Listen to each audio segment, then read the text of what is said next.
नमस्कार दोस्तों। अफगानिस्तान में तालिबान ने अपना जो सरकार है वो बना लिया है। बताया जा रहा है कि वहाँ की जो प्रधानमंत्री हैं वो वैश्विक स्तर के आतंकवादी हैं और वहाँ की जो गृह मंत्री हैं वो मोस्ट वांटेड हैं। तो अब देखना यह होगा कि उनकी सरकार को दुनिया मान्यता देती कि नहीं देती है, और यह भी देखना होगा कि भारत इनको मान्यता देती है कि नहीं देती है। तो चलिए देखते हैं मामला क्या है, उसे देखते हैं कि अफगानिस्तान में जो तालिबान हैं उन्होंने अपना सरकार बना लिया है और उन्होंने अपनी प्रधानमंत्री के रूप में मुल्ला हसन अखुंद को नियुक्त किया है, जो कि एक वैश्विक स्तर का आतंकवादी है। और बताया भी जा रहा है कि उनकी सरकार की लिस्ट में लगभग 5 ऐसे आतंकवादी हैं जो मोस्ट वांटेड की लिस्ट में हैं। अफगानिस्तान के तत्कालीन प्रधानमंत्री के बारे में यह बताया जा रहा है कि ये एक वैश्विक स्तर के आतंकवादी हैं और यूएन ने इन पर प्रतिबंध लगा रखा है। अब वहाँ के उप प्रधानमंत्री के बारे में देखें तो वहाँ के जो उप प्रधानमंत्री हैं वो मुल्ला बरादर हैं और मुल्ला बरादर के बारे में बताया जाता है कि ये तालिबान के गठन के समय शामिल थे, अर्थात ये तालिबान के फाउंडर में से एक हैं।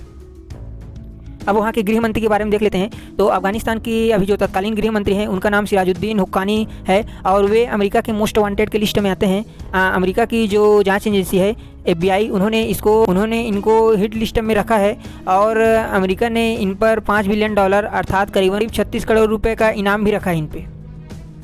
इनके पिता जलालुद्दीन हक्कानी की मौत के बाद से ही सिराजुद्दीन हक्कानी ने हक्कानी नेटवर्क की कमान संभालने की शुरुआत कर दी थी। हक्कानी नेटवर्क के बारे में बताऊं तो हक्कानी नेटवर्क अफगानिस्तान और पाकिस्तान की सीमा पर तालिबान के लिए सैन्य और वित्तीय दोनों प्रकार की देखरेख का काम करता है। और हक्कानी नेटवर्क को ही अफगानिस्तान के जो हाई प्रोफाइल हमले होते हैं उनका ही जिम्मेदार ठहराया जाता है। और सिराजुद्दीन हक्कानी के बारे में भी बताया जाता है कि वे 2008 में अफगानिस्तान के तत्कालीन राष्ट्रपति हामिद करजाई की हत्या का भी प्रयास किए थे।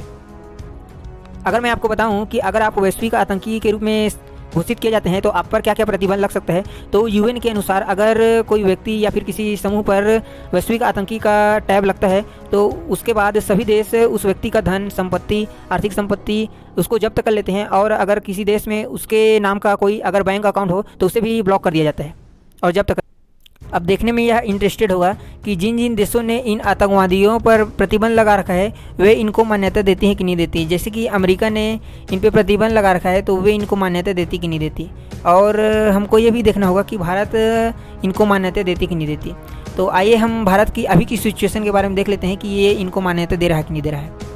अभी भारत के अनुसार अर्थात हमारे देश के अनुसार अभी हम वेट एंड वॉच की स्थिति में हैं, अर्थात रुको और देखो की स्थिति में हैं। इसका मतलब ये है कि हम कुछ टाइम तक तालिबान की सरकार को देखते हैं कि वे कैसे ऑर्गेनाइज करती हैं अपने देश में सरकार को, उसके बाद ही हम इनको मान्यता देंगे या नहीं देंगे, अर्थात वो आने वाला समय ही बताएगा। और इसी प्रकार की इंटरनेशनल रिलेशन वाले न्यूज़ को देखने के लिए आप सब्सक्राइब कीजिए जागृत को and also press bell icon. जय हिंद।